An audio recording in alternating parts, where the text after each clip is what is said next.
Very good morning to everyone. Last two presentations were more on the success stories, what they have done, and it was takeaways were many. But for me, I have just started and things are just progressing through my PhD. So I have a lot of stories to take away. So please don't expect too many results, but yeah, too many stories. So, okay, this is the first story that I penned down as a part of communicating it to children for Children's Book Trust. So this story kind of summarizes what happens in the study area. So I'll just share the story first. One day, students were discharged early from school. Students through it thought it was kind of a storm alert or something, that being a coastal area, and rushed to the football field, as all kids would do. There, they were stunned to see many elephants and ran for life. One among those kids was Ravi, our protagonist, who liked to see elephants with his family in amusement, unaware of the impending doom. He was wishing in his mind that elephants would coil his trunk around him, place him on his back, and give him a ride around the village. But the elephants did not seem to be in a mood to do so, rather ate away and trampled down paddy crops on his father's land. Nothing they could do to shoo them away, and watched helplessly. He silently witnessed the play of havoc and destruction caused by those generous denizens of forest from the temporary shelter built by his father on a treetop. After a few days, the elephants left, and the 10-year-old boy, Ravi, also had to leave his village to support his parents come back to normalcy, support his family's meager income. It was only after a few years he returned to the village, but memories of that fateful day would not leave his mind. Now his village was of course fortified by elephant-proof trenches and solar fencing. He was happy for a while that, okay, this time maybe elephants might take me for a ride if they come. Unfortunately, elephants did come, stayed back, created all the havoc, and recreated the story for him. But this time, he did not want to go back to the city, but stay back and help his villagers understand. Because for him, the befitting story here was of coexistence, not of conflict, not of fear. So this was quite built-up story, but this is what exactly goes on there, and this is what actually inspired me to take up the story further. And so here is a basic elephant thing, and then in India mostly elephants are known by their religious significance, highly valued to human community, and all the rosy pictures of human-elephant relationships is the common narrative that you see. But the background story of the brutal and tedious capture and management and training of elephants cannot be ignored, being a dark reality of the story. I kept believing in those beautiful pictures. I loved looking at them in the beautiful forest whenever I went to, until 2010. So what changed in 2010 was this. There was the absolute trouble in the paradise. So elephants came and created all sorts of havoc, as you had heard in the previous stories, where people had really mud houses, and that could not resist the kicks and kicks of elephants. Basically, they wanted to reach out to the food stored inside houses. Basically, people store all the grains in the houses, and also the country liquor that they brew in their house is also stored in the houses. So that's what attracts elephants to the houses, other than the aggression other sorts of aggression.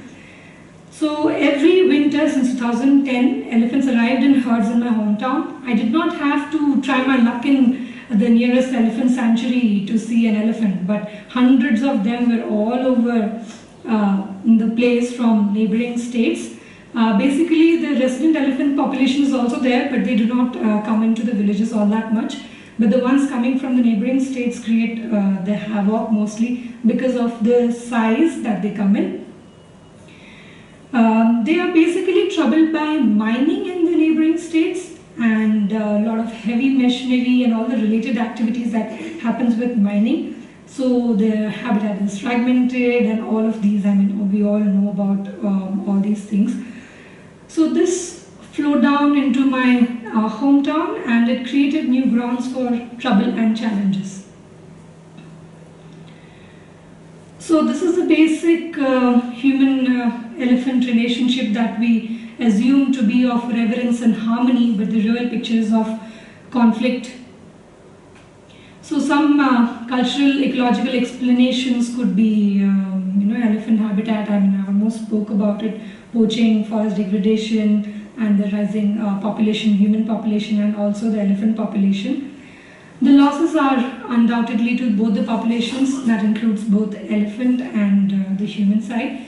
For me being a sociologist, I did not have to do much with the elephants, but more with what people experience, expect, and what is their exposure with the elephants. That's what my study actually talks about. So basically they go through a lot of visible costs, all the economic losses that we saw in terms of income, expenses, and what we can do about it. But there are a lot of hidden costs like the psychological trauma, fear, increased workload.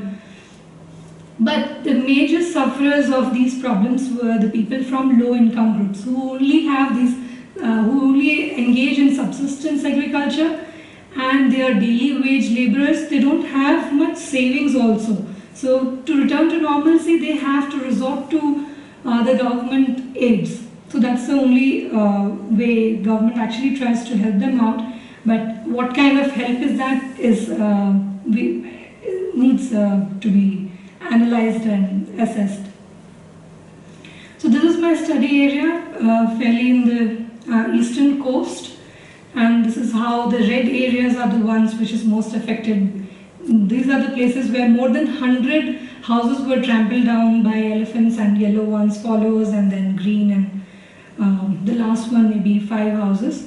But 100 houses in a city, in a village is damaged, so you can imagine the kind of stress on people.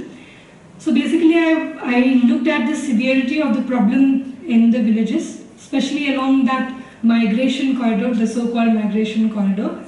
And I tried to understand what were the stakeholders' perception, how they perceived elephants and how they perceived the solutions offered by government and forest department, and what were the actual effectiveness and what stood as deterrents to being effective. And then what is the basic conservation attitude that still keeps elephants alive and not being attacked by people out in my study area.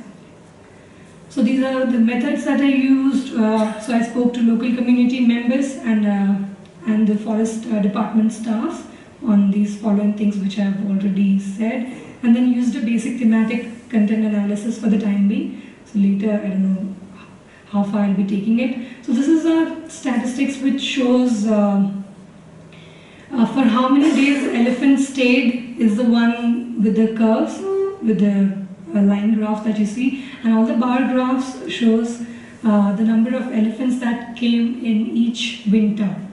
So earlier elephants used to come every winter, winter being the harvest season of paddy crops.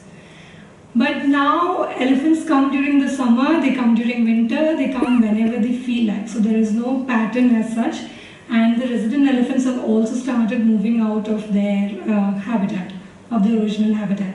So here is also what actually government spends on ex gratia, but government is also constrained by these financial burden. So they almost try to negotiate with people at what they can do and how they can reduce on it. by putting a lot of deterrents. So this is a general perception now that I'm going to talk about, where I've segregated them in terms of men, women, and forest staff. There was also one more, which was children, because children also have really innovative ideas about elephants and also about problem solving, but which I have not mentioned here. But generally you'll see that women consider elephants to be more god. But men are more worried about elephants because of the economic losses, and probably they don't shy to call them devils a lot of times. And for forest department, it's caught up between the narrative of God and devil or whatsoever, and they choose a go-between, which is actually the reality is the wildlife. So they say, oh, they are the wildlife, and we need to protect it. So then why they are coming, so they list a lot of reasons, being mining and all of that things. And there's also a lot of problems of insurgency or Maoist Naxalite activities in those forests. That is also one of the reasons why they're pushed out of the forest. And now talking about what are the experiences of men, women and forest staff. Men actually expect a timely deposit of ex gratia to them. So the damages are caused, we gave you the report of our damages, please send our ex gratia on time. But actually the ex gratia comes after a year, when probably they have forgotten what happened or how much loss it was incurred, so it's a little difficult for them. So they have to struggle really hard, and they have to move out of their spaces, work extra to get the money. And for women, they are very happy in the sense of seeing elephants, because for them it's more ritualistic that God has come, goddess has come, goddess of prosperity in fact. So they're happy to have elephants on their farmlands, and they say that okay, we fed the elephant, so God is definitely going to grace us someday. But what is their expectation is forest department should take more care of the people and also of the elephants. So they feel that is where the forest department lacks. But forest department feels that village community needs to cooperate with them, and they have to manage the chaos, they have to manage people going inside the forest and teasing elephants and maybe clicking selfies with elephants. And there are also problems like a lot of traffic congestion also happens on those narrow village roads. So traffic management also comes to forest department job. So that also becomes a huge problem. Forest department also expects that people should not make fraudulent claims of ex gratia. So then these are few deterrents that were used in our area, like fire, siren, and this is what people said about their effectiveness. Like chili failed, chili smokes, chili things in every sort was a big failure. But what stood as a effective one was the solar electric fences and the fire. The fire, the traditional method always works, provided it is put in the right places. But elephant-proof trenches was always debatable, because some areas were fortified considering that they actually do not obstruct the corridor. But what happens is some villages suffer more damages than the other villages. So they want, no, you should cut off this fence from here and let them go wherever they want. And then the forest department comes in saying, no, it's a big problem for us to manage 20 villages. Rather, we can manage 10 villages maybe, or maybe a 15, just in case the elephant breaks through those fences. But you will find people cut through those fences, saying that we don't want this, and there are a lot of problems because of grazing of cattle, goats, sheep and livestock. They take them to graze in the forest. So they also chip these fences off so that they have a shorter path to the forest, shorter access path to the forest. So these are few contestations and debates that happens around fences. So there's a lot of improvement that needs to be done. So solutions are maybe a 4T solution that I was wondering was a technology that is already put to use, but how it can be used more appropriately is what we need to do. Then training is something which totally lacks in the area. Just identifying an elephant by a cow, a bull, a subadult really doesn't help the forest department people, but they should understand how they can actually minimize the contestations between people and especially avoid things like having traffic and unnecessary fights with people and then getting into a police case, and continuation of that unnecessarily builds up and actually digresses from the actual issue of conservation and conflict and whatever. Teamwork is something that is hopeless in our situation, especially among the forest department themselves, because we consider this being a migratory corridor or a migration corridor issue.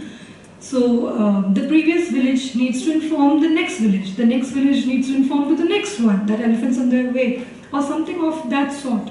There needs to be a bridge, or there needs to be a networking system that runs through all these corridors, but that seems to be zero. And when elephants arrive, people, these forest department people, they want to push the elephants from one village to the other, just to push away their headache from one village to other, instead of actually tackling the problem together. And there is tourism, of course. Tourism is totally not explored in the area. Whatever is being done is so vaguely done. There is no monetary returns. It cannot be used as an incentive as such for now. So these things can be looked at. And right now, I'm just trying to understand people and the effect of elephants on people, what is their responses, what can be done. So these are the things I'm trying to map out right now, so that I can work better on communicating and educating people about conservation. That's what I'm doing in small portions, but not in a big format, which will come in later days, and maybe it will take shape of tourism later. So there's no point talking about some species after extinction, so we should rather take a collective responsibility and work on it. So that's all. Thank you so much.